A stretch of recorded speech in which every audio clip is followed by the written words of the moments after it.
Hello दोस्तों, आज हम क्लास 12 के biology chapter 1 reproduction in organism का रिफ्लेक्शन ऑफ की कॉन्सेप्ट करने वाले हैं। यानी इस चैप्टर में जितने भी इम्पोर्टेंट टर्म हैं और जो गेस्ट पेपर में दिए गए हैं, खास करके हम उन्हीं सारे पॉइंट को डिस्कस करने वाले हैं। 2 मार्क्स में ये क्वेश्चन पूछा जा सकता है।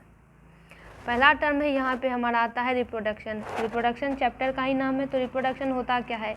ये एक ऐसा बायोलॉजिकल प्रोसेस है जिसमें एक ऑर्गेनिज्म अपने ही जैसे बच्चे को जन्म देता है। दूसरा पॉइंट है लाइफ स्पैन। लाइफ स्पैन का मतलब होता है जन्म से लेकर मृत्यु तक का टाइम पीरियड। और किसी भी ऑर्गेनिज्म का लाइफ स्पैन अलग अलग होता है और स्पीसीज टू स्पीसीज ये डिफ़र करता है।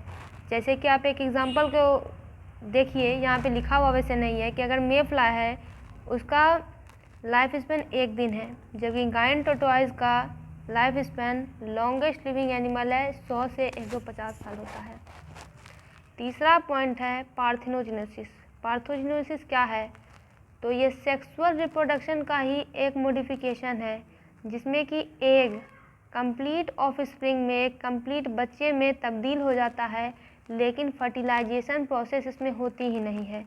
ये मोनोपेरेंटल है। मोनोपेरेंटल का मतलब कि एक ही पेरेंट इन्वॉल्व होगा। बहुत सारे नॉन इनवर्टेब्रेट में ये प्रोसेस पाई जाती है, जैसे कि रोटीफायर में, एफिड में, बीज में यानी मधुमक्खियों में, क्रस्टेशियंस में, बहुत सारे वर्टेब्रेट में भी ये होता है। पार्थेनोजेनेसिस 2 प्रकार के होते हैं, एक नेचुरल होता है, एक आर्टिफिशियल होता है। चौथा पॉइंट है बडिंग। बडिंग का मतलब होता है कि छोटे से प्रोजेक्शन से, जैसे कोई इंडिविजुअल है, जैसे ईस्ट, अगर आप ध्यान से पढ़े होंगे कभी 8 क्लास 7 में भी, तो आपको पता होगा उसमें एक छोटा सा फूला हुआ आकार उसके शरीर से निकलने लगता है, जिसे कि बड कहते हैं। वही बड बहुत सारा टाइम पीरियड बीतता है और वह जाके शरीर से अलग हो जाता है और वही जो है नए ऑर्गेनिज्म में फॉर्म कर जाता है। तो यही है कि छोटे से प्रोजेक्शन से एक डॉटर इंडिविजुअल का फॉर्मेशन हो जाना, जिसे कि बड कहते हैं। वही बड अंत में शरीर से अलग हो जाता है और उससे ऑर्गेनिज्म फॉर्म कर जाता है, जबकि कंडीशन उसे मिलती है, तो फेवरेबल कंडीशन जब मिलती है, तो यही बडिंग प्रोसेस है। इसके एग्जाम में पूछे जाते हैं, budding in east and budding in hydra. फिर है माइक्रोबायोसिस। किसे कहते हैं? तो किसी भी इंडिविजुअल की लाइफ स्पैन को माइक्रोबायोसिस कहा जाता है।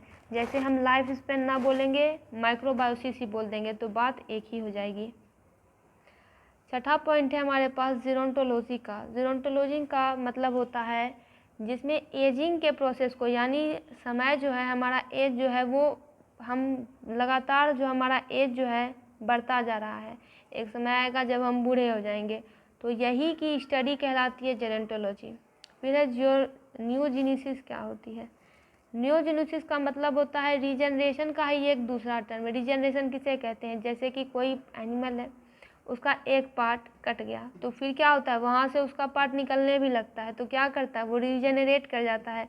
तो रीजनरेशन ना बोल के हम न्यूजेनेसिस ही बोल देंगे, जो टर्म बायोलॉजिस्ट यूज करते हैं, तो एक ही बात है। फिर है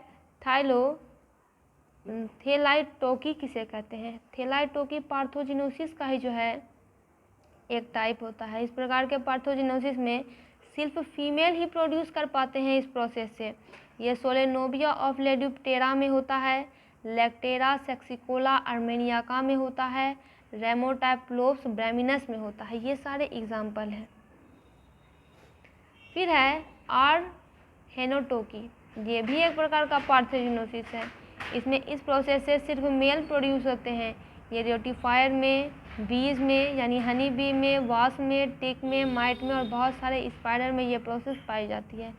10 नंबर है हमारे पास पेडोजेनेटिक पार्थोजेनोसिस। क्या होती है?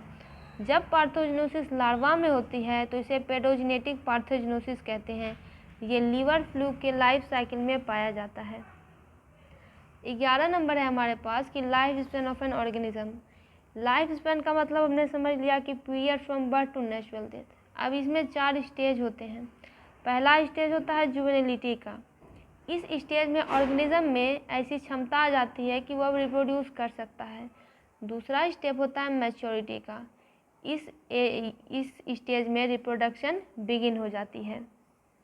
और तीसरा स्टेज आता है एजिंग और सीनेसेंस का। एजिंग का मतलब होता है हमारी उम्र का बढ़ता जाना। जैसे जैसे हमारी उम्र बढ़ती जाती है, हमारे शरीर के अंग कमज़ोर होने लगते हैं, हम चलने फिरने में असमर्थ होने लगते हैं तो क्या होता है, हमारी जो बॉडी होती है वो धीरे धीरे डिटोरिएट होने लगती है, उसका क्षय होने लगता है। और ऐसा स्टेज जो कि अब इरिवर्सिबल हो, जिसे चेंज ना कर जाए, ऐसी स्टेज में जब हम पहुंच जाते हैं एजिंग की, उसे सेनेसेंस कहते हैं। और लास्ट स्टेज इसका हो जाता है डेथ का, यानी मृत्यु का। सेनेसेंस जब आगे बढ़ती है तो सेनेसेंस के बाद सीधा मृत्यु को प्राप्त इंसान कर जाता है। इस स्टेज में क्या होती है कि हमारे शरीर में जो जो इम्पोर्टेंट एक्टिविटी चल रहे होते हैं, जैसे हम रिस्पायर करते हैं, सांस लेते हैं, ब्रीथिंग करते हैं, ये मेटाबॉलिज्म, ये सारी एक्टिविटीज़ बंद हो जाती है क्योंकि मृत्यु हो जाती है। और एक स्टेज से अगले स्टेज में जो चेंज होते रहता है वो 2 फैक्टर पे डिपेंड करते हैं। एक फैक्टर तो होता है जेनेटिक फैक्टर जो कि जीन पे डिपेंड करता है, और एक होता है इन्वायरमेंटल फैक्टर। तो दोस्तों, इसका reflection of the key concept पूरा कंप्लीट हुआ। अगर आपको इस वीडियो से हेल्प मिले तो आप वीडियो को लाइक ज़रूर करें।